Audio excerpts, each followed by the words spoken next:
Darkcast Network. The light shines brightest on our indie podcasts. Warning. The following podcast may occasionally contain strong language and material that is not suitable for all ages. If you are easily offended, it is highly advised that you turn back now. However, if you're a degenerate, welcome, brethren. You've found your home.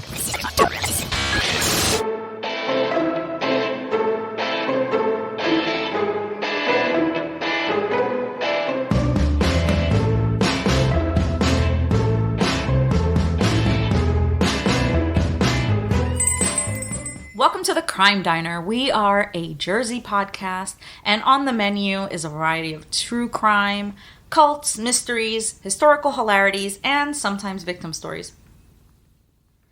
We do this within a Dinner with Friends theme. I'm Nydia. I'm Dana. I'm Cindy. Last week we talked about, I wouldn't call them cursed toys specifically, but games and toys that people have thought, brought about the devil, or were the devil's playthings. So they are cursed. Well, to some people.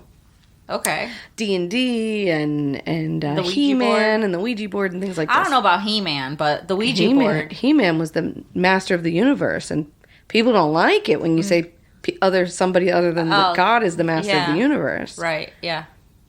If you remember, there was a fun clip that I played about He-Man is more powerful than Jesus.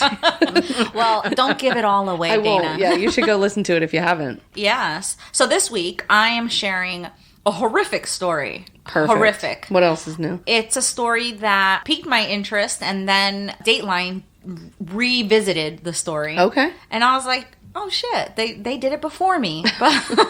No kidding. No kidding. So, it's a horrific story. It's a story from the it started in 79. Okay. And it continues, and it changed laws. Really? Laws were changed because of it. So, it's a truly horrific story when laws are changed because of them. Yeah. Usually. Yeah. So stay tuned for that.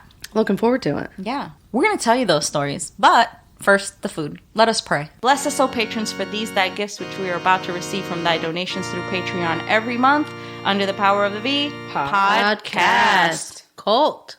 Yay! I was worried. Well, first of all, I requested this, but I didn't know what the meal? the side dish was. Yes. Okay. This is a big part of my story. Is this Salisbury steak? Yes. Were you practicing when I came over your house the other day? No. You just happened to make it? I just happened to I showed up at her house the other day and she was making Salisbury steak. I love Salisbury Me steak. too. I'm actually really glad because I didn't get to stay and eat it. So Let me tell you about the whitest thing that I think I've ever done. I would eat the Salisbury steak on a white Wonder Bread, on a slice of white Wonder Bread. And, I made fun of you for eating Wonder Bread with your meals, but here we are. Here we are. And Salisbury steak is, I it's about as white as it gets. I love it. Yeah. Give me your white people food. Also, potatoes, there's no side? There's no vegetable? This is all you get. Wow. That's a lot of carbs. She don't care. This is what you get. Reagan. It's like we've complained about vegetables or something. Yeah. Reagan. Wait, Reagan would not have proved this as a lunch menu. That's right. There wasn't a veggie. If there's a ketchup, maybe. Maybe, yeah. I do have to complain about something. What? Not podcast related. I went to dinner the other night. Uh-huh. At a very fancy restaurant for my work. Okay. Okay. And we do this dinner at the end of every summer. Like, it's like a thank you. It's like a bon voyage. Yeah, like summer. a thank you for doing Rubbing a rich million people. massages all summer, blah, blah. My boss it's like really great. It's like the fanciest restaurant. Like, it's very expensive. Beautiful place. We literally can order whatever the fuck we want. We order every appetizer. We all share. God. We eat like thousands of dollars worth of food. Like, Can I'm you not pack kidding it? you. Yeah, bitch. Yeah, we all pack food. We pack the appetizers up. We pack dinner up. So, on the menu, everything was like broccolini, broccoli this, and you know how I feel about broccoli. Yes. And also, I'm a little weird about potatoes. Like, I like mashed potatoes. I like a baked potato. But, like, you fucking roast my potatoes. Like, please don't. Really? Not on a plate that I ordered. So I ordered a plate. Do you like fries? I do like French fries because they're, like, crispy. I just don't like a texture change. Like, where they're crispy on the outside, mushy on the inside. Oh, my God. That's the best. That's what I love. I know everybody loves it, but I don't like it. Like, just give me a consistency through the whole thing, you know? Okay. So anyway, I ordered this steak, a New York strip, because it had potato puree, which I was assuming meant mashed potatoes. Right. Right? And it said seasonal vegetables. I'm like, what could it fucking be? I don't know. Oh, it's always carrots. Yeah, carrots, fucking green cucumbers. beans, something fucking... Yeah, like something fucking Yeah, whatever, corny. something out of the ground. Fine. No, something frozen. Well, not this place is not. Okay. It's farm to table. Like everything is. Okay. Yeah. This Ooh, is a excuse me. Yeah. For real. Shit. So, and I saw the carrots that came out earlier were like those little carrots, but they're still like whole. Where they're like really pretty cute carrots. And I was like, yeah, I would love to Those have like those. fancy, skinny, Yes, exactly. rich people carrots. Mm-hmm. Or they had Brussels sprouts, which I do like. I love them. Right. So I was like, it should be fine. Right. My $71 steak, okay, came out. It was cooked pretty well, I have to say that. Okay. I asked for medium. It better be. I asked for rare. It was medium rare. It was passable. It was fine. Okay. But for $71, like if I was paying for it for myself. Yeah.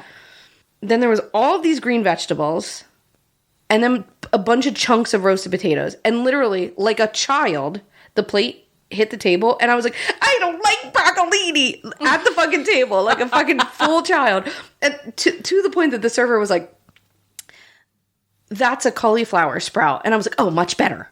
I fucking hate cauliflower. Broccoli's white cousin. I fucking hate broccoli. And I hate cauliflower. And I don't even know what a cauliflower sprout is. It was a long thing with a bunch of little tiny miniature cauliflowers on the top of it. God. Horrifying. I love that. Get it off my plate. Grow up. Get it away from me. So I had a whole little pissy fit at the table. And I scooped it off my plate. What did they replace it with? No, something else? I'm not a lunatic. I was like, Okay, thank yeah. you, of course. I was Right. like, thank you. After she walked away. But I was Yeah. like, fine, I'm not going to eat a vegetable. Mind you, I'd already eaten fucking oysters on a half shell, calamari, fucking accrued, like this thing with that was like, what is it when they cook the fish with the lime? You know what I'm saying? With the seafood. With the lime and the coconut. I had and shake eaten like it all up. a tray of deviled eggs. my Like, God. girl, I had eat. I wasn't even hungry at this point. I just like Right. I earned a meal, so Yeah. like I would have liked it to come. You know what I mean? You changed. I would like had a full heart attack, full dessert after. Like, I Now, mean, do you realize how you would be if you won the lottery? If you're acting like this Bitch, because you felt let me tell you entitled to a something. free meal? I'm not. I earned that meal. Okay, I earned that fucking meal. but Secondly, no, I wouldn't. I would have been like, if I was a billionaire, right? If I won the lottery, I would be like, thanks so much for this. Can you bring me a different one? Like, I'll pay for the $71 steak. I'm gonna need one that's full of mashed potatoes, please. so why couldn't you just ask for mashed potatoes? Because I wasn't paying for it. Like, because it was like, Right. I wasn't gonna ask for a whole nother plate because like somebody was paying for it. Like, that's Right. coming out of somebody's pocket. Okay. So like, just because I didn't like it, I did try the cauliflower sprouts. Disgusting, but. You know, I got them off my plate. I calmed down once I didn't have to look at them You anymore. should see the gestures this woman is doing. I was very upset about it. Oh my god. Like a full child. Yeah. Like a full child. I was like, hey, make broccolini. I contemplated doing broccoli today just for shits and I giggles. probably would have cried, honestly. And- I've been assaulted by broccoli for the I last love week. broccoli, just for the record. I know you do. I would eat it. I would be sad about We it. but love I would Brussels eat sprouts too. I do love Brussels Your sprouts. maple bacon Brussels sprouts. Oh, my fuck. god. It's Anyway, the season. let's have this, Yes. though.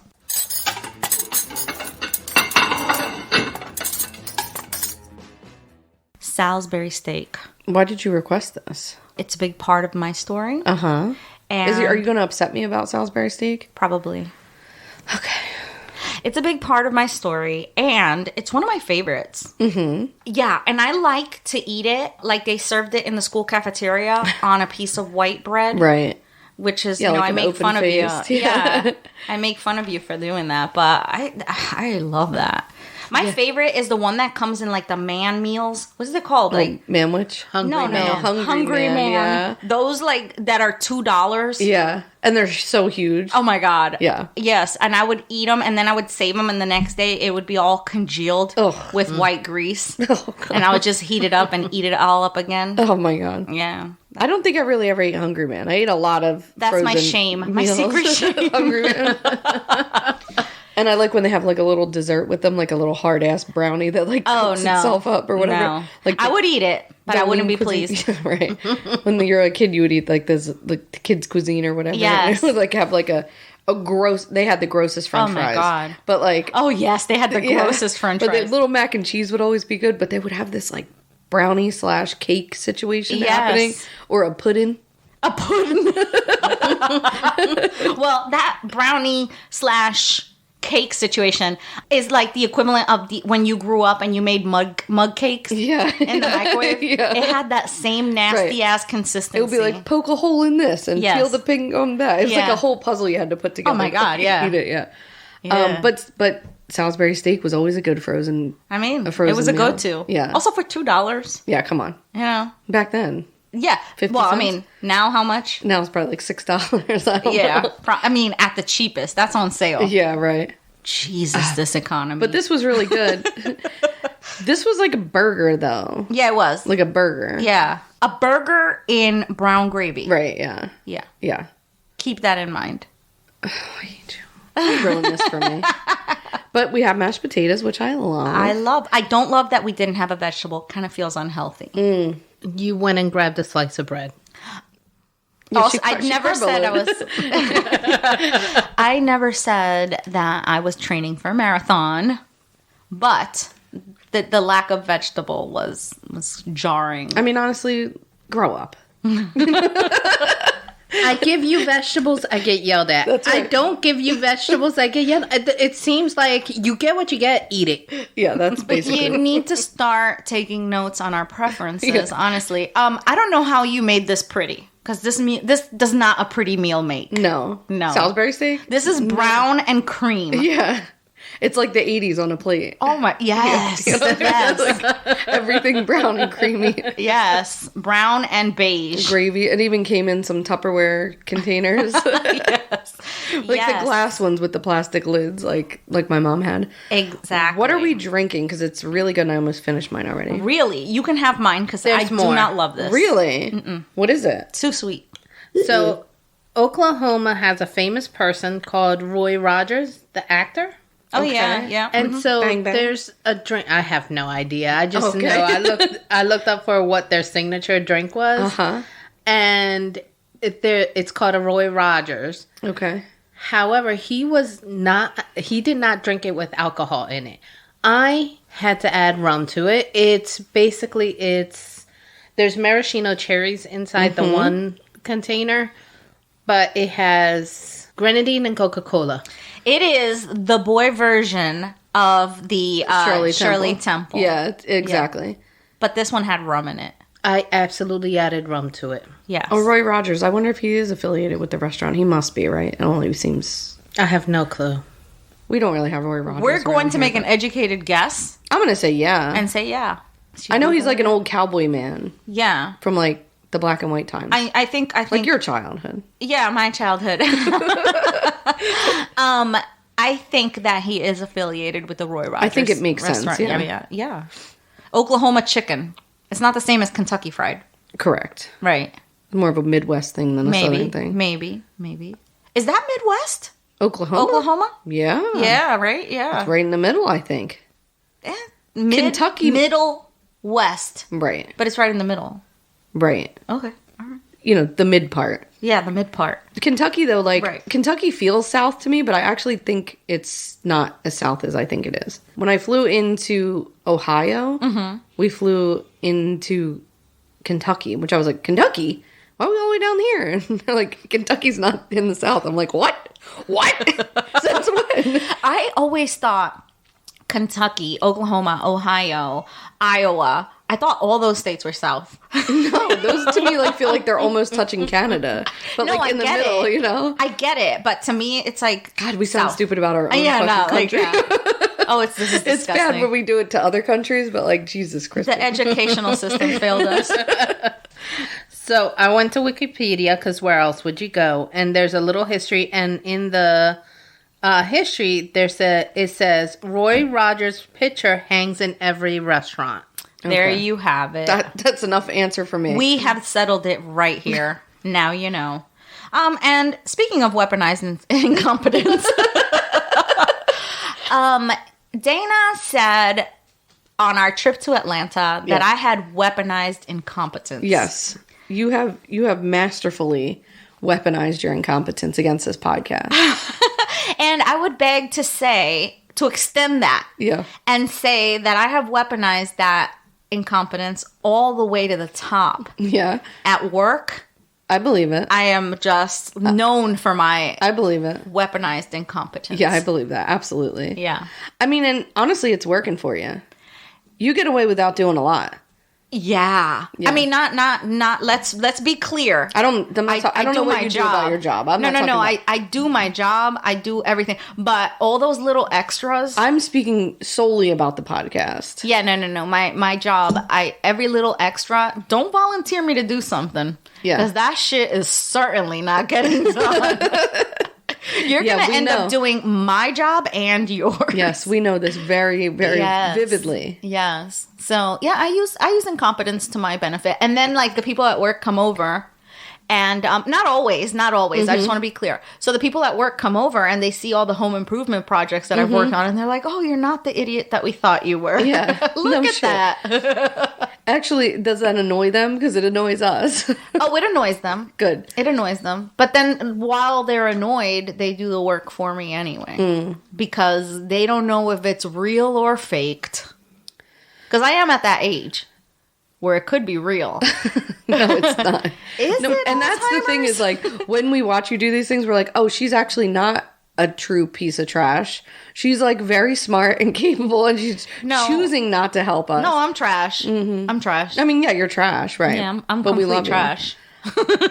But yeah. Yeah. So that's, But that's thank you you for in a pointing that nutshell. out. Basically. I forget what you did specifically in Atlanta that made me say that, but I was like... It was very clear to me, oh, you acted like you didn't know where we fucking parked the car. You couldn't carry something to the car because you were like, I don't remember where we parked. And then started walking in the wrong direction. Wait, where was it? That was when we were leaving the old-timey, like, place with the carpet. Oh, I absolutely did not remember where we parked. I know.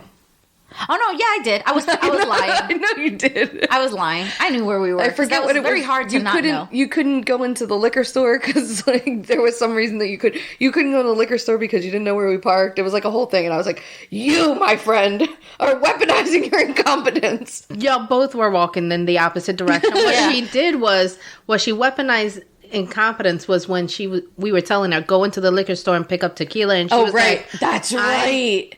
What tequila? I don't know what kind of tequila I should get. I got that bad tequila. I'm like, girl, just get a bottle of Patron. I ended up going and getting it. That's right. Yeah. And that worked out for us. That worked out for you. Let's just agree to disagree. The last time I went into a liquor store, I bought the worst tequila. Oh, that shit is on horrible. Purpose. I was sold fucking seeds. You sent me to sell a cow for money, and I traded the cow for seeds. Yeah. And I came back, and those seeds did not produce a beanstalk. They did not. They produced a really horrible, horrible tequila. Yeah. I'm still traumatized about it. But it was number one. It was number one. How could you betray us? And it came in such a beautiful bottle. Yeah. We got to take a picture of that tequila and just trash it. And trash it on the internet because it's really bad. Yeah, it was really bad. I mean, I almost bought a Brita filter just to, like, try to make it I know, better. I would have liked to have tried that. We should do it. There's, like, one shot left. So. Yes, if you want to generously donate a Brita filter to us so that we can have better liquor on this podcast. We didn't even take a shot this week. We will videotape it. Wait, is that still a thing? No, we will record it and post it for you as a tribute. 1987. We'll play it on our VCR. If you want to give us a Brita filter, I got rid of mine. I didn't think I needed. I should have held on to it, honestly. You should have, yeah. That was my bad. What's wrong with you? You know what else is wrong with me? What? Clearly, I have been traumatized by this podcast. I had a person. It started with a call from the supposedly electric company, but it came up as a phone number. Okay. It didn't come up as, the electric company. Okay. So I answered it, and I'm thinking it's like a whatever Telemarketer, right? Yeah. So they're like, oh, are you at such and such address? We're from this from the electric company. We'd like to come electric out. company. Mm-hmm. We'd like to come out and provide you with some LED lights and power strips, and you're entitled to this. We're just going to send somebody out, and we're going to look at your stuff, do a little energy audit, and leave you with those things. Would you be interested? And I was at work, so I was like talking to my students at the same time as I'm feeling, and I'm like, yeah, sure. So I said, can I make it for a time, that I'm out of work? So we set it up for Wednesday at 4:00. So, because Russ would be there. So I would be like, okay, bye. Russ is going to deal with this now. And I could be like, I'm out of this, right? He could deal with it. Mm-hmm. So I had to call out. This sounds so suspicious already. Well, yes. But I had to call out of work on Wednesday because I busted my ass on my hammock. Oh, no. Oh, no. Busted. I sat out. It's been super nice out. What? She had, when we were at her house for her Halloween party, and she got on her hammock, and I said, you better be careful, you're going to bust your ass on there. She was like, nope, this is my friend, blah, blah, blah, whatever she said. Yeah. I'm never going to fall out of this. Busted her ass on the hammock, had to call out of work. Tuesday, I busted my ass. I was out there drinking. It was like 71 degrees, beautiful. Beautiful, yeah. And I will go out there. Russ will smoke, and I will, have a drink, right? Mm-hmm. So I sat on the hammock, and I was wearing my polyester work pants. And I sat on the edge of the hammock with my beer in my hand, and I went to lean back, and the hammock said, not today, motherfucker. And the hammock went all the way back, took me with it. I slid down, hit my ass on the concrete. Ugh. My back hit the bar of the hammock holder, and my head hit the railing on the fucking porch, on the deck. So I was like, oh man, this is gonna fucking hurt me the next day, right? Mm-hmm. So I was like, let me play it safe. I'm gonna call out of work. I'm gonna stay home, blah, blah, blah. So that's exactly what I did. Yeah. So the fucking phone rings around 1. And I'm like, who's this, right? Same phone number from the thing. And they're like, oh, this is such and such. I'm calling from the electric company. I'm actually near your house. And I was like, well, the appointment was for 4:00. He's like, yeah, but I'm just 15 minutes away. Would it be okay? And I'm like, well, normally I'm not here, so I need to think about this. And he was like, well, it's just going to be quick. I'm just going to come inside. I'm going to do the thing. And then I was like, sure. But I'm alone in the house, right? Really? I'm shocked. Yes. Yeah. And I was like, wait a minute, why did you just agree to this? And then I sat and I was like thinking about it. I was like, I don't have to be nice to this guy. I don't owe him anything. I don't have to open the door. Yeah. I'm safe here. So when he came, he rang the doorbell and I was like ignoring it, like ninja stepping around the house, right? Like I was doing like cartwheels, you know what I mean? Yeah, like tumbling. Yes. I went to the second floor and I tried to lay low, but then he started blowing up my phone. Because he had my phone number. Yeah, and I was like, fuck, man. So I went to David's room, which is on the second floor. And I was like, hey, guy. I opened the window. And I was like, I'm up here. And he was like, hi, ma'am. I'm with blah, blah, blah. He had he came in his car. No. Okay. No uniform. He was wearing shorts and sneakers. No. And a shirt that said the electric company. No. And a little badge, right? But I couldn't see it from where I was going, right? And I would have had to open the door to even look at the badge. No. So I freaking hang out the window. My neighbors are coming out. You met my neighbors at my party. So my neighbor, I guess she was jogging and she goes inside the house. And I'm like, hey, girl. Hey. And she's like, oh, my God. Okay. And she goes inside. And then her husband comes because they take turns with the kids. Yeah. And her husband comes out. And I was like, hey, dude, hey. Because I wanted as many witnesses as possible. So. Why don't you just say no? I said, listen, I'm really sorry that you came all the way out here, but I'm not opening the door for you. And he's like, well, I just got to get your signature saying that I came here. And I was like, yeah, that's not going to happen all the way from up here. So I was like, I'm sorry. I hope you understand. He was very annoyed. And then he was like, well, can I at least ask you questions? And I'm like, sure. And he's like, how old are your appliances? And I'm like, I just remodeled my kitchen. They're all brand new. Yeah. And he's like, what about your air conditioning unit? Up, all brand new. My brother's in heating and air conditioning. And he's like, what about how energy efficient is your house? And I was like, I have solar panels. Goodbye. So I was like, can I get them bulbs though? No, you didn't. Fucking shitty motherfucker. So he goes, he's like, you know, and he's like, fine, I'm going to have to put on here that you refuse to sign. And I was like, that's okay. Can I get those bulbs? So he goes out, he's like, how many LED bulbs do you need? And I said, well, what's the limit? They told me 23 over the phone. Get the fuck out of here. And I was like, I'm going to need 23. Bro, are you serious? Yes. And I said, and I heard that you guys have them fancy power strips. Can I get that too? He was huffing and puffing all the way to the car. Let me tell you how I would have, for someone to give me 23 LED lights, I'd have made him breakfast. Well, wait a minute. I'd have let him and made him breakfast. Take off your shoes, honey. Girl, no thank you. So he goes out to the car. He has one box of bulbs in there, and they're all loose. Yeah. Not in packaging or anything. I was like, the fuck? There's one box, right? So he comes out. He starts picking these bulbs. He's like practically throwing them in the box. He's so annoyed. He had to go to his trunk and get the strip, and he's just like, and then he was like, okay, here they are. And I'm like, yeah, I'm still not going downstairs. You can leave them on the porch. Oh, then he left them on the porch, right? I slowly close the window, slink away, but I'm still peeking out the thing, and you can see the shades moving. Uh-huh. And he's still in his car waiting. Yeah, because you're acting like a sociopath. Right, but he stayed there for the longest time, like waiting to see if I was going to come out to pick up my little box of supplies. He just one hand opens up the door and like drags it back in. Like, yes. Like lurch from the monster. That's basically what happened. From Adam's Family. I opened the door, snuck outside real quick, and brought it inside like a cat that steals the coin, you know? They were calling me for 3 days. And so, just like you, a little bit fucked up in the head, when they called me and told me about everything, I was like, where can I get your information on on the electric company's on the utility site? Because she heard it in my voice. I'm like, I'm not letting y'all come over. I don't know who y'all are. Answered numbers that you don't know. They called me for 3 times and they had left a message. So this time I was like, let me just answer it. Yeah. Even if I was like, it came up with the company's name. Mm-hmm. So, and they were like, you know, check the website. You can schedule it right from the website so that they come in when you want it, you know, right through the utility site. I was like, fine, I'll do that because no, I don't know you. So did they come? I didn't schedule it. Oh, well, let me just tell you. I felt weird about it.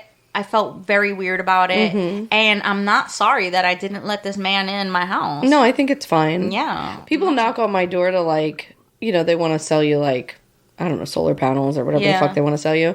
And I'm like, oh, I don't own this house. Goodbye. Close the door. And they're like, because then I can't, you know, you can't make any decisions about it. No. But even if I did own this house, that is the answer I'm going to always say from now on. Honestly, I really wanted the LED bulbs. But now that you said the power strips, now I'm going to have to go online. Oh, and they're the good ones. They're the good ones. Like Russ was like, ooh, damn. I'm going to have to go online now and look it up. We all could use a power strip. I mean. Do you want to have dessert? Yes. Let's do it. Are those cookies? They look like melted brownies. Kind of. They're also Texas sheet cake cookies. But the reason they're from Ree Drummond, the pioneer woman who lives in Oklahoma. Oh. Actually, originally, the recipes that I was going to make before you suggested the Salisbury steak was all going to come from her website. Oh, okay. We love the pioneer woman. Yes. Yeah. She's from Oklahoma. So that's where I was going to use her recipes. Texas sheet cake cookies. All right. Mm-hmm. Interesting. They look delicious. They look like brownies, that but have melted. like flat cookie. It's weird. They're weird looking, but they look very tasty. Yes. Mm-hmm. Yeah. You'll like them. Okay. They look like about 1,000 calories. They look so they good. are. They look like squishy cookies. Oh, I'm here for it. Cookie brownies. Yeah, let's try it. A brookie, if you will. A brookie. Okay.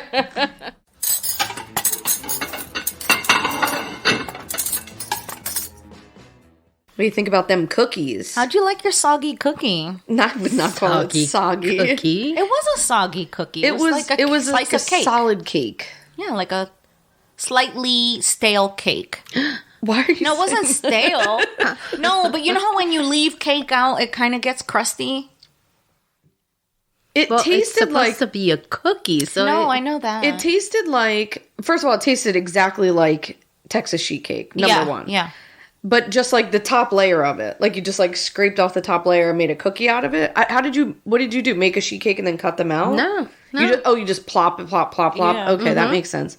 And then you put the icing on top. Now, I will tell you, this is the kind of cookie that you need just one. Just one. And it's so satisfying. Now, if I wasn't lactose intolerant, Right. or if you weren't here, one of two things. Right. Because If you I were will feeling punish myself. Adventurous. Yeah, I will punish myself for milk. Oh, yeah. Particularly ice cream. This would be fantastic with a little ice Oh, cream. my God. But- yes. But, like, it's too soft. Like, you'd have to, like, crumble it up on the ice cream or something. Like, Yeah. it's too soft to, like, eat with ice cream. Well, you would wash it down with the milk. Texas sheet cake needs milk. You can't Like, dip that in milk. No. No, it was No. disintegrate instantly. Yeah, It's this- almost like wet sand. It's, like moon sand. Moon sand. That's yes, what I like meant. moon sand. Yeah. Yeah, you're right. It is like moon sand. Yeah. But, like, a little bit solid. It's so good. Oh, my God. I love the icing on a Texas sheet cake. Yeah. What is the icing anyway? It's just like confection sugar and Confection sugar, milk, butter, and cocoa powder. buttercream. So rich. But it's like a liquidy buttercream. It's so I love But that. it's so rich and fudgy that you just need the one. But I would love that on ice cream. That shit would hit the or spot. a super cold glass of milk. Even a little chocolate milk because this is chocolate. I don't like chocolate milk. Oh, I love chocolate milk. I love chocolate milk. She just drooled. I love chocolate milk. I just can't drink it. She drank the lactate. I've used we bought lactate in Atlanta because I was worried. Right. And it doesn't help all the way. Really? It like helps, Some of the way? but not all the way. Oh, damn. It like reduces the bubble guts, but it doesn't necessarily like stop the shit stop from coming. everything. Yeah. Yeah. It's still coming. Oh, no. Anyway, Wow. I like this, and I'm gonna keep some for myself for when you leave. I think I am too. Yeah, you're gonna take some. Although home? I shouldn't. You should take some to Russell. I don't have ice cream at home. You have And milk. No, I don't have milk either. I know I never have milk here. No. I mean, once you reach a certain age and you're lactose intolerant. Yeah, what are you're we just having milk for? What's milk? I do need to start buying almond milk or something because it Nothing, actually I hate helps. almond milk. Oh, I don't mind almond milk at all. Really? Oh, I Yeah. don't like it. Anywho. Anyway, you got a story to tell? I do have a story to tell. This is definitely not a milk and cookies story. No?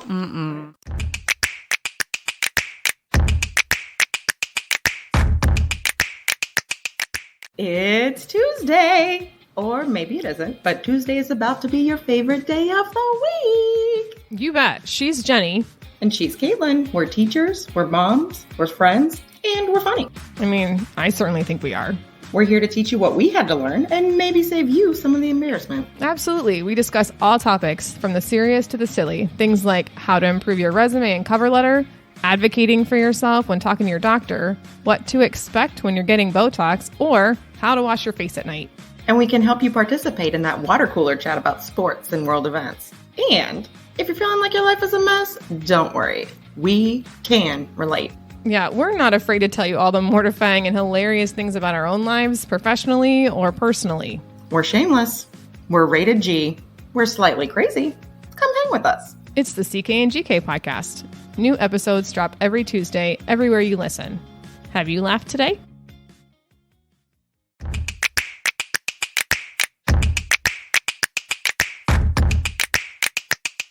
Today, I got my story from the Oklahoman.com. Oklahoman? The Oklahoman, yes. All right. Newsweek, Enid News, Murderpedia, peoplemagazine.com, and various vintage newspapers throughout the internet. And I would clip them all in here, except for there were so many, and literally they all say newspaper. Okay. And then the archive thing. Yeah, You know what I'm saying? Yeah. So Archival stuff. I'm sorry if I'm stepping on any toes. Please send And they're it. all probably copy and paste of the same Yeah, thing. yeah, anyway, it's basically all the same thing. I also went back and listened to an episode of Dateline from when this first aired in 2011. Okay. The Douglas family of Okarche, Oklahoma was a picture-perfect white family. The father, Richard Douglas, was a 43-year-old senior pastor at Putnam City Baptist Church in Oklahoma City. He ran a congregation of about 3,000 members. Okay. That's a a big big church, yeah. Jinx, you owe me a Coke. So that's a pretty big church group. Yeah. He lived in a small community in a modest home with his wife, 36-year-old Marilyn Douglas, and their 2 beautiful children, 16-year-old Brooks and 12-year-old Leslie. Every member of this family was highly productive. They were popular. They were pillars of the community. Marilyn, the mother, was a talented singer and member of the State Arts Council. Okay. She had turned down a scholarship to Juilliard. I can't. Yeah.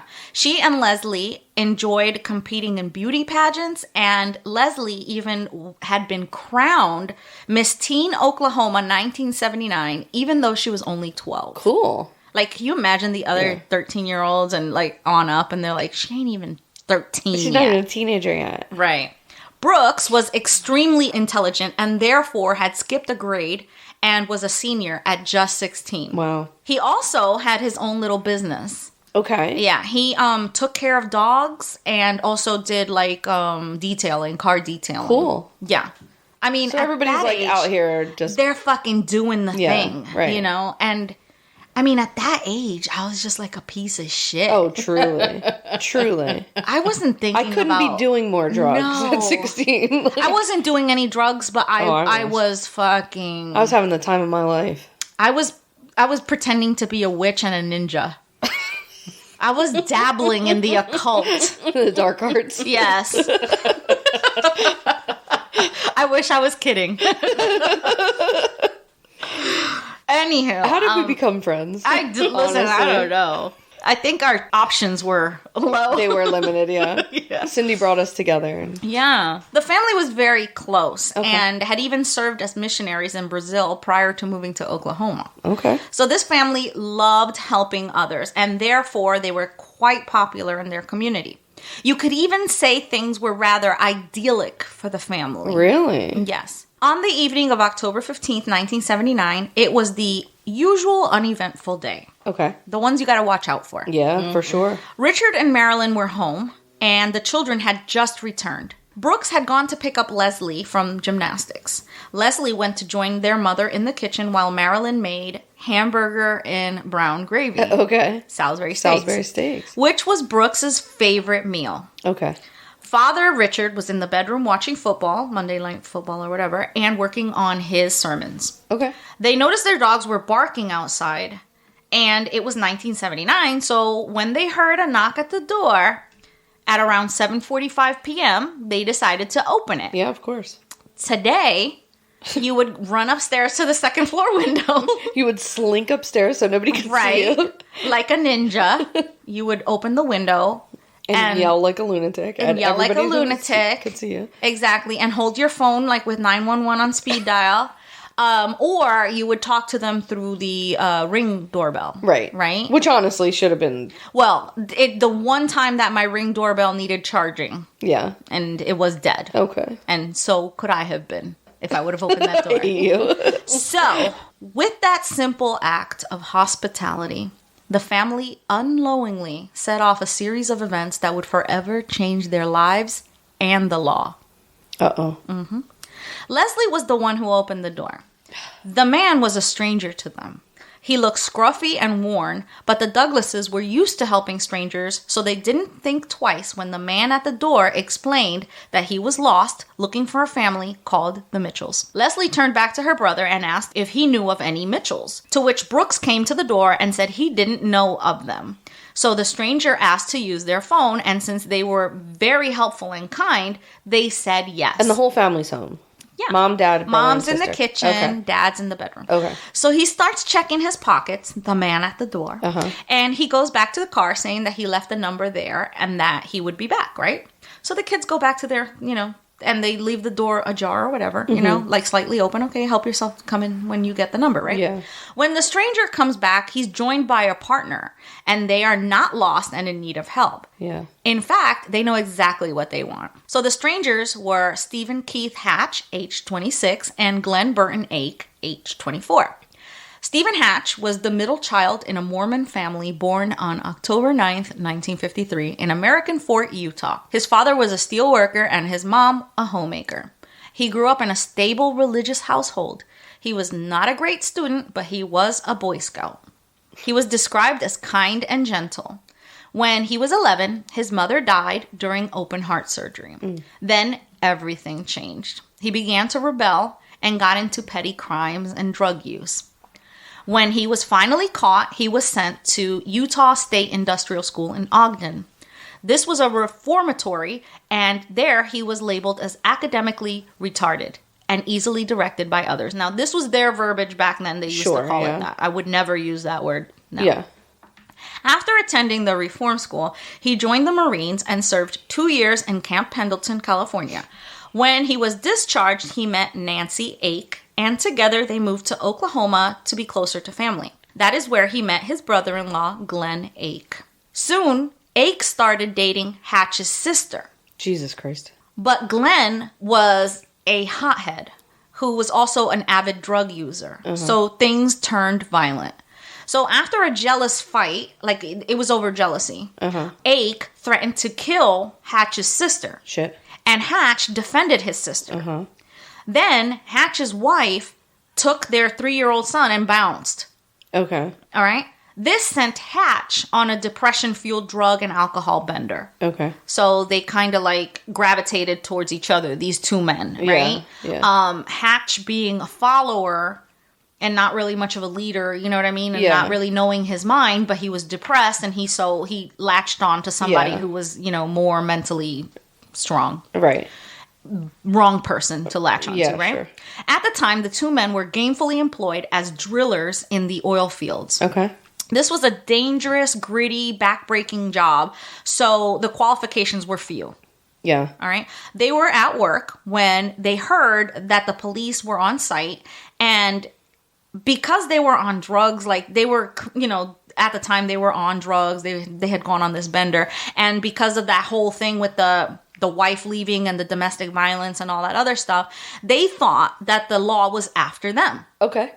So they made a totally rational decision to borrow a coworker's car and run from the law.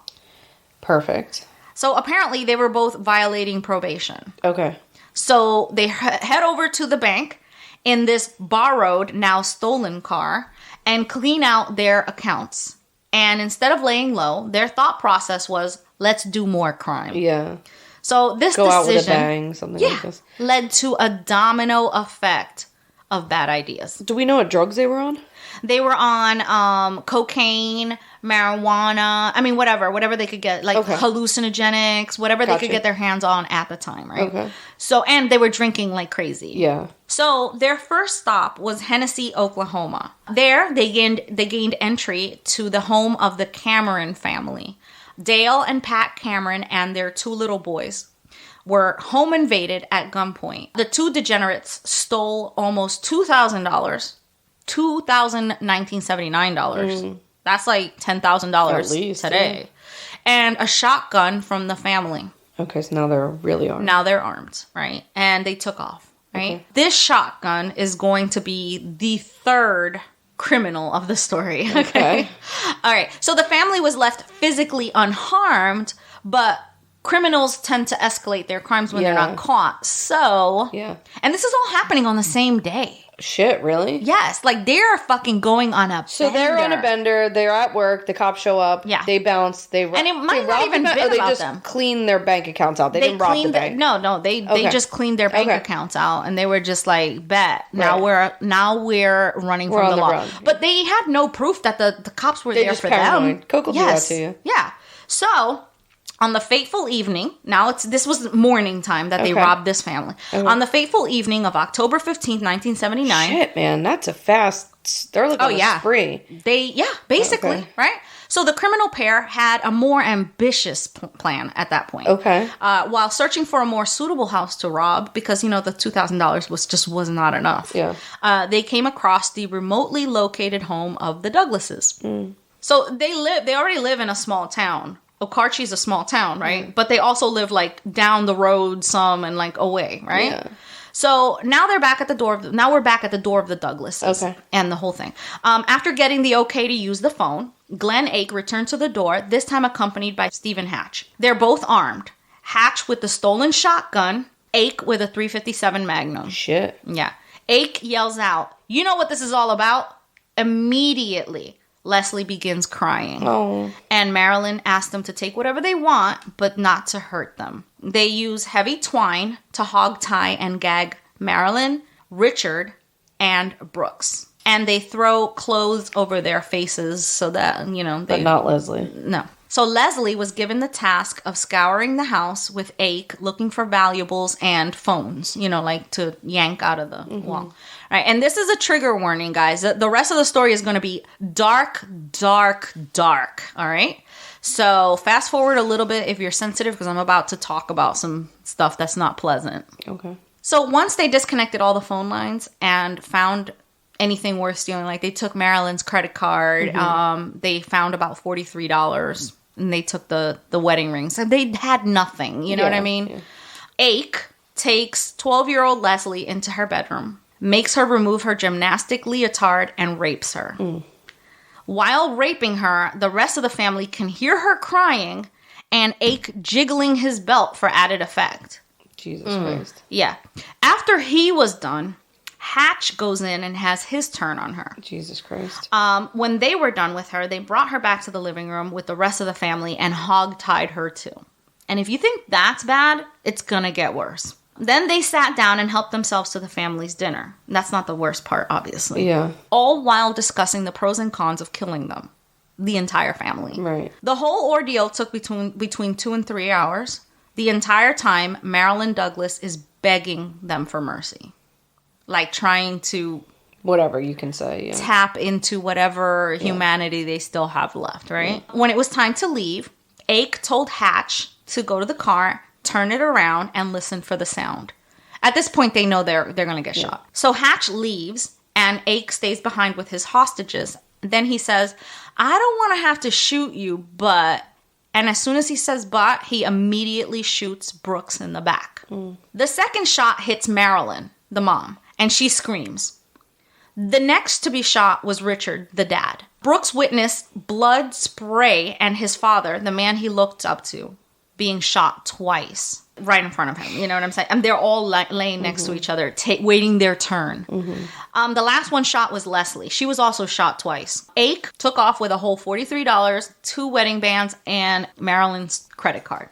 They obliterated an entire family for $43. Yeah, that's very fucking disgusting, right?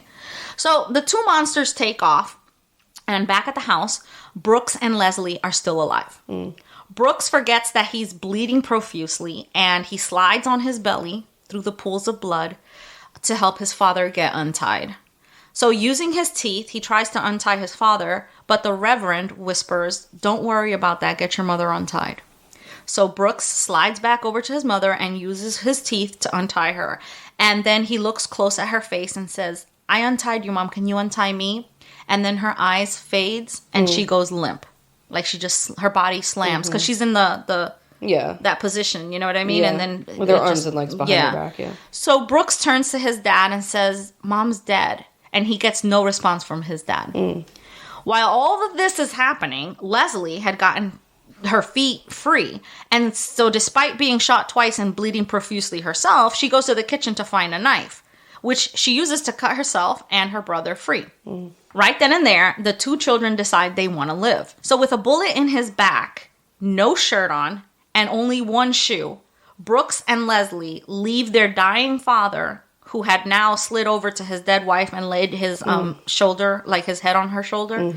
They knew that he would be dead by the time anybody could get to him. So they got in the family car, driving 100 miles per hour to the home of a local doctor. Now, some sources said that this was their pediatrician. Some sources said that this was the family doctor. Some sources said that he was a parishioner. So he's a doctor that they know. He's a doctor that they know. Yeah. So when help finally came to the house, they discovered the bodies of Reverend Douglas and his wife, Marilyn. Turns out the father, Richard, had died of strangulation as well as the gunshot wounds. What the fuck? Because of the way that he had been tied. He strangled. Oh, it strangled him, yeah. Yeah. It was probably very tight. And then when he fell unconscious, he probably tightened it. So the kids were taken to the hospital where they fought for 3 weeks in intensive care. Leslie missed her 13th birthday. And more importantly, both kids missed their parents' funerals. The funeral was attended by more than 2,000 mourners. During this time, the disgusting monsters were on the run. They made their way over to Hardin County, Texas, with a third member this time, a girl that was tagging along with Ake, like as his girlfriend. They blew through the money, and they were desperate for more, so they tried another home invasion because that seemed to be working for them. On November 2nd, they robbed the home of 35-year-old Dale Koknees and his friend, 27-year-old Yerby Land III. So the two men were found hog-tied, gagged, and with bags over their heads. They had been shot with shotguns at close range.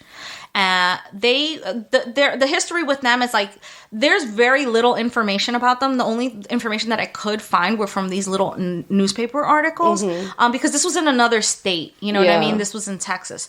And so I'm going to explain why you don't know a lot about them, but they had been civil engineers and roommates. Wow. And they had worked on like many projects together. Like they seemed like to be like a partnership that worked on these projects. Cool. And they worked for the same company, and they lived together in all of these countries. Okay. But they don't say, they just say they were friends, whatever.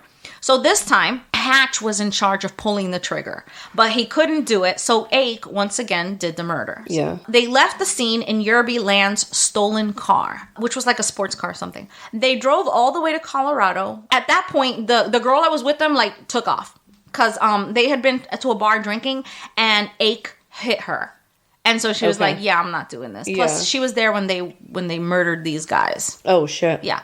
So this is why they were able to catch him and catch them because of that woman. And also why they were able to like pin a lot of this on them. You know what I mean? Obviously the kids that survived could, describe them and ID them, but then nobody would have been to connect these two. And so they leave. They go to Colorado, where they come upon a winter storm on November 20th, 1979, right? Okay. Big winter storm. They ended up getting the car stuck in a snowdrift and walking a distance to a cabin, about 200 yards, all right, to a cabin. But they had to walk through the snow, Yeah. They end up at the cabin of Mike Pondella, and he lived there alone with his 3-legged border collie named Boots. Oh. Little baby dog. Little baby puppy. They entered his home by force once again with using that stolen shotgun. They pointed it at his face, and they made their way inside. Okay. They led Pondella to his bed and ordered him to lie on his belly so that they could hog-tie him. Another trigger warning for this part, guys, okay?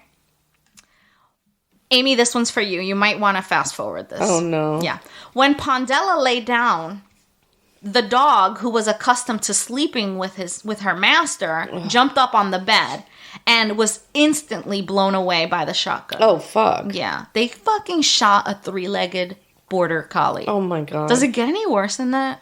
I mean, obviously with the child rape and everything. Yeah, it does. But damn, man. They're just like... They don't give a shit. They give no shits, right? So most people would have panicked and cried, but Pondella stayed calm. Mm-hmm. He somehow convinced them to have a beer with him. After he's been shot? After his dog's been shot. Okay. All right. So these two maggots confessed the murders that they had committed and then fell asleep. Oh, shit. So this dude's tied on the bed. Yeah. He gets them beer. They drink beer. Tells them where the beer is, yeah. Yeah. And so it may have been the fact that they had just trekked through the snow, or that they were finally coming off the drugs, or, that they had been driving for a long time. Who knows? But they fell asleep. Okay. They fell asleep so soundly that Mike Pondella was able to get loose, skedaddle the fuck out of there, hop in his car, and drive directly to the county deputy's office. So, where he literally gathered the troops. So the police apprehend the two assholes. They surround the place and apprehend them, right? While the two abominations were on their crime spree, the Douglas children, Brooks and Leslie, are trying to piece their lives back together. Right? Imagine. Leslie had survived a pierced lung and pierced kidney, along with ripped intestines. Brooks had survived a collapsed lung, a severed esophagus, and the puncturing of the membrane that protects the heart called the pericardial sac. Yeah. After their 3-week stay at the hospital, they were released and given 1 hour to gather their belongings from their home before everything was auctioned off. Fuck. Cindy just people are just so cruel. You know what I mean? It's like, The fuck, man? The two kids weren't even given time to process, and now they find themselves orphaned and homeless. This is crazy. All right, to add insult to injury, they're separated. Brooks moved in with a church family to finish his last semester of school, and Leslie goes to live with some distant relatives an hour away. They're given no counseling for their ordeal. No. None. 1979, come on.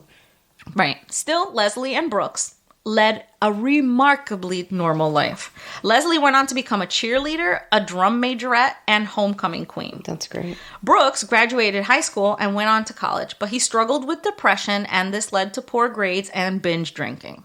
He finally graduated and went on to a series of careers and 2 marriages. Okay. Leslie also graduated college and became a 5th grade teacher and later a vice principal. Nice. She also divorced her first spouse, so they had trouble maintaining relationships and stuff like that. When the 2 pus sacks were caught, Ake gave a 44-page confession detailing their crime spree. Really? He took full responsibility, saying Hatch had no guts to do nothing, in those words, and specifically requesting the death penalty ASAP. Like, he wanted it yesterday. Yeah, of course, yeah. All right. During the trial, Ake acted insane because I guess he had some thinky think time. Yeah. All right. And he After was like, I confessed to everything, I'm like, ooh, that was dumb. That was dumb, right? And, I also asked for the lethal injection, Yeah. and I've had some time to think on it, Yeah. right? So he was trying for the insanity plea. So he wanted to serve his time in the quote-unquote loony bin because they had better food and chicks. I can't. He liked the ambiance there better than jail. Yeah, right. So he acted out and had constant outbursts during his, trials Right. and things like that, right? He even growled at his defense attorney. Oh my God. Yeah. He began saying he was the Blue Angel sent by God as a punisher. The Blue Angel. Uh-huh. He said Jesus stood at the right and he stood at the left, acting as God's sword against his enemies. Jesus. So I put on my detective hat. I did some deducing. Okay. All right? That it must mean that God is left-handed. Think about it. Because everywhere I looked, I was like, where did he come up with this, right? So I went online and I did the Googlings. And everywhere I read, it said that Jesus is at the right hand of God, right? Yeah. But on the left is like the angel Gabriel. Yeah, right. Some people say it's Michael. Satan, or you know what I'm saying? And that's the judgment, right? So if he's going to judge you with a sword, wouldn't he have to be left-handed? I don't know. I'm not versed in battle techniques. Yeah. But I would say if I was going to be in a fight. Right. You'd want your dominant hand, wouldn't Well, you? from what I remember is usually they throw with the your left hand, which is not your dominant hand. Right. And you block with the right one because that's, you know what I mean? So Yes. maybe I get your thought process, but I think it Right. might be on the other side. But my left hand is very weak. Right. You know what I'm talking But if you were about? going to My fight, left arm. you're your stance is actually... Yeah, but boxing is different. Right. Because your hands are your weapons. But if you were wielding a sword, hold your hand up and wield a sword. Which hand feels more Maybe probably the confident. right. Yeah, Yeah. I guess you're right. if you were shooting a gun? If I was shooting a gun, it would definitely Right-handed. be my right hand. Yeah. Right, yeah. I'm going to go with God is ambidextrous and could use either hand. Damn, she got me. But he's holding Jesus. Jesus is He's on holding this side. Jesus' hand. He's got Jesus on this side. Ambidextrous, it doesn't matter.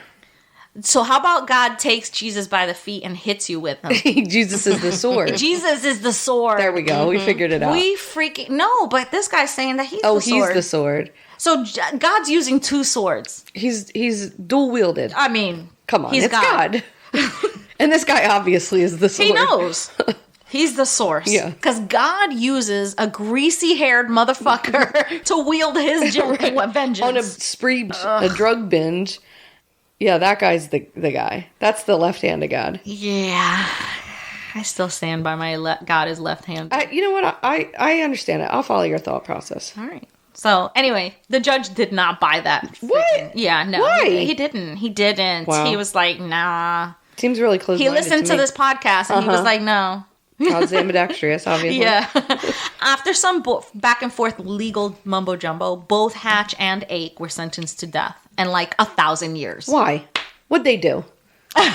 Come on. I Clearly. 1,000 years? 1,000 years. Like No they way. were like, yeah, they were like given, I believe it was like 500 years per kid or 200 per kid and 2 life sentences for the adults that they killed. Wow. Yeah. So Ake appealed. Also, this does not count the gentleman that they killed in Texas. Or the dog. Or the dog. Wow. Yes. Ake appealed his decision and won.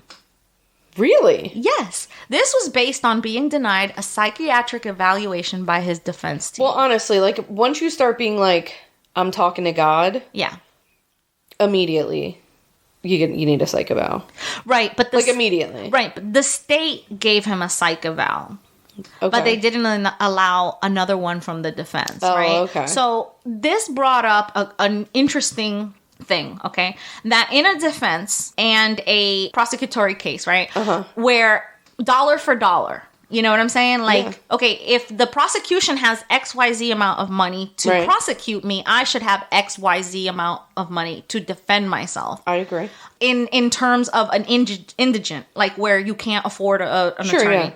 So, so it's some a fair, states, right, so that it's fair, right? Yeah, that makes sense. Some states don't have that, though, New Jersey being one of them. Okay, interesting. Yeah, where they can spend as much as they want prosecuting you, but you're limited to your, funds. Whatever your means are, right? Right. So the judge... Don't do crimes and be poor, folks. Don't do crimes and be poor. Or just don't be poor. I guess. Or, yeah, you might not be doing the crimes.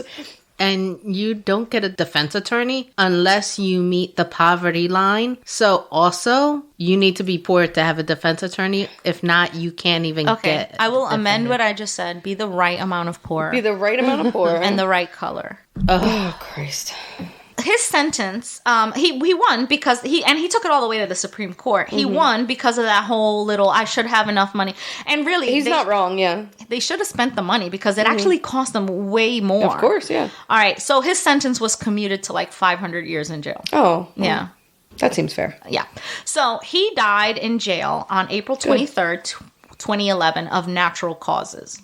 Okay. So Hatch, on the other hand, he didn't pull the trigger. Yeah. And he didn't confess. He ain't do nothing wrong. Well, I mean, he did rape a child. Right. No, I was quoting your previous victim. Yes. He spent 16 years and 4 months in jail awaiting death row. Oh, shit. Yeah. He was executed on August 9th, 1996. Damn. With Brooks and Leslie both in attendance. Good. They were able to do this where before victims prior to this weren't allowed because Brooks had become a lawyer and became the youngest state senator in the history of Oklahoma. Okay, Brooks. He created a law that would allow juries to hear victims' impact stories and allow victims to attend executions. Wow. Yeah. The reason he did this is because Brooks and Leslie had to testify 9 different times over 20 years. Each time, they saw how one-sided the law was. Yeah. It was basically meant to ensure justice for mostly the accused, right? To protect the accused. There's right, yeah. But for the victim, right. Basically, he was reliving. They were reliving over and over. Yeah, and over again. I mean, think about it. For all those years, for nearly 20 years, Leslie had to go sit on that stand and relive something that happened to her awful when she was 12. She lost everything. Then both of them did. Yeah.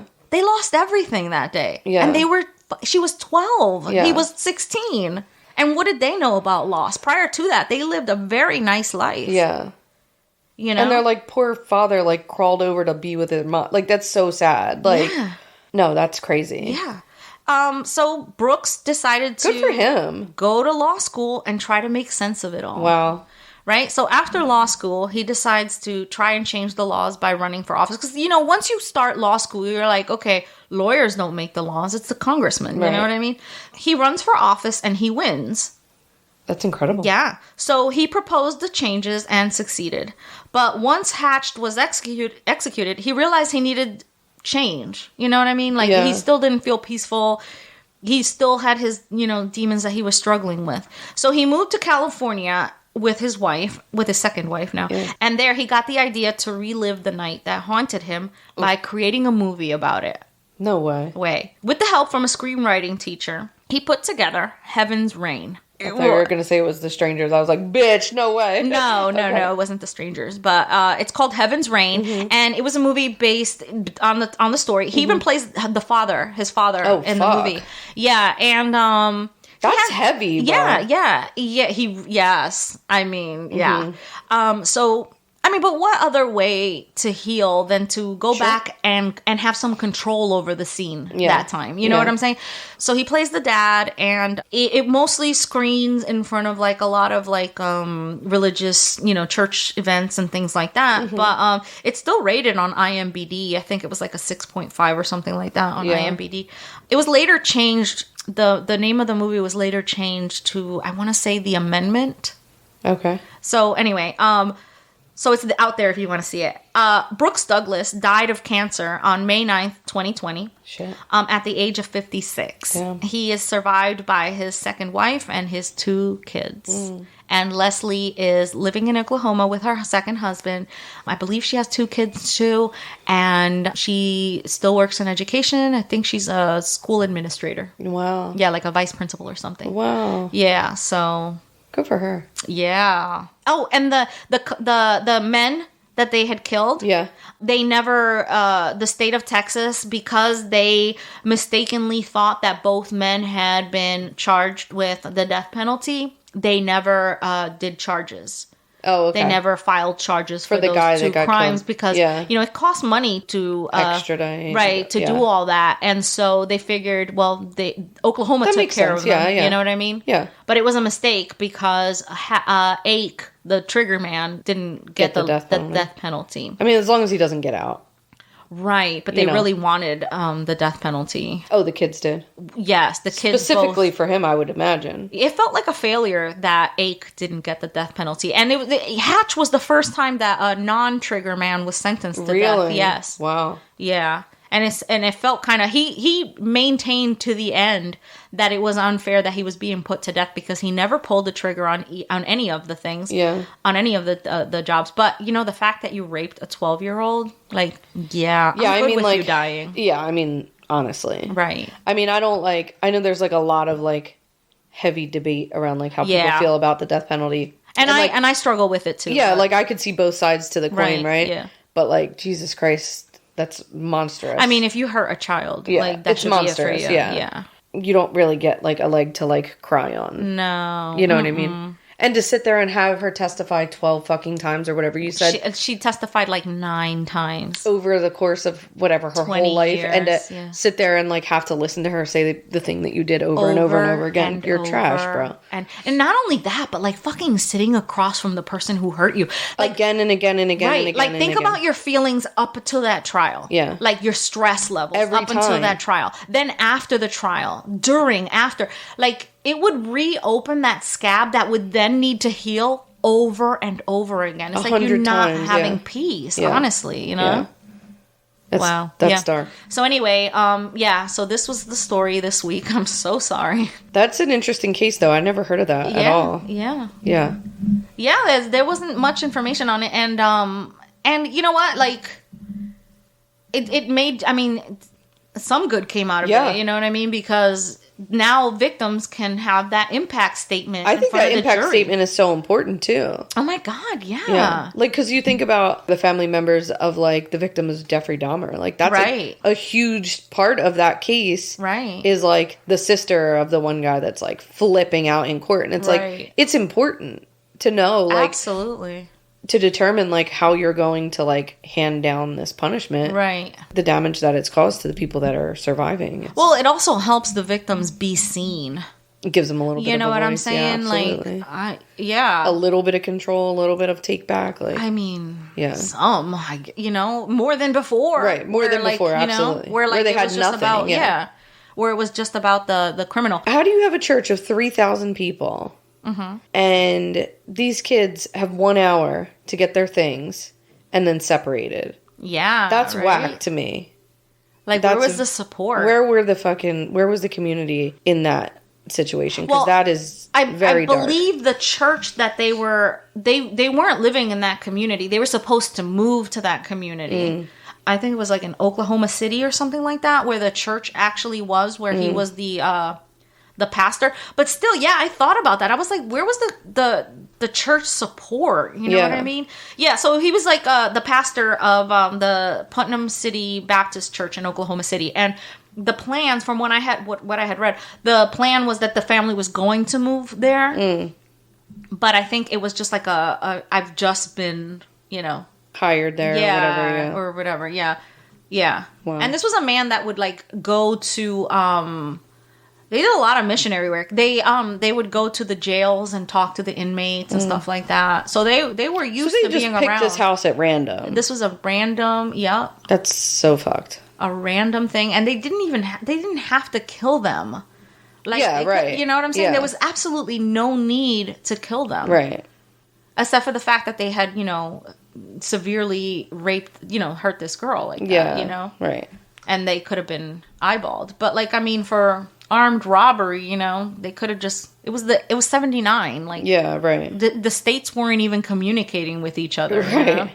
Also, they like barely gave a shit about rape back then. Yeah. Also, like, they were like the most generic set of like drifters. Like, yeah, you might not have been able to like ID them necessarily. Yeah, I mean, they even look alike. Do they? Like, they just look like a dirty, drifter. Yeah. But so it was. Look at the pictures and you'll be like, like I would not have been able to pick them up. I can picture them in my head. Yeah, like whatever you're picturing. Like, whatever you're picturing, a dirty, with blonde hair and greasy and just dirt a mess, in it. Yeah. Yeah, whatever you're picturing there, like, yeah. That's exactly what they look like. All right, I'll check Instagram.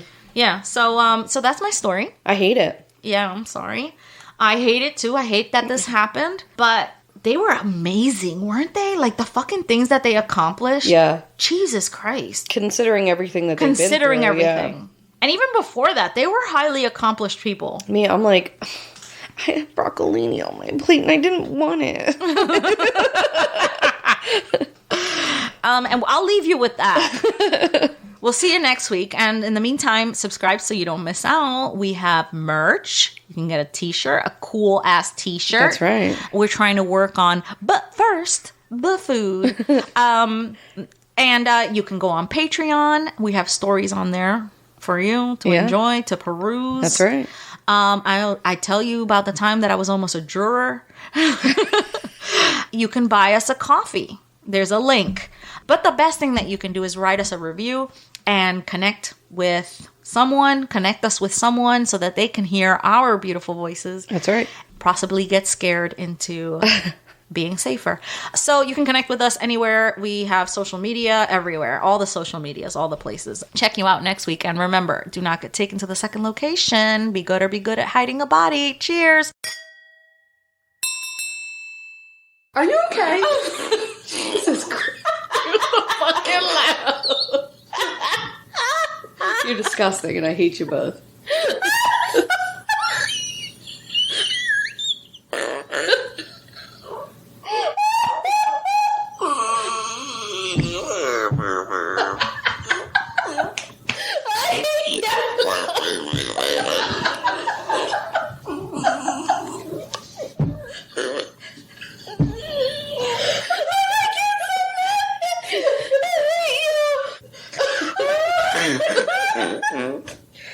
Oh, God. I'm crying. Oh, my God. And holding my pee because I almost fucking peed myself.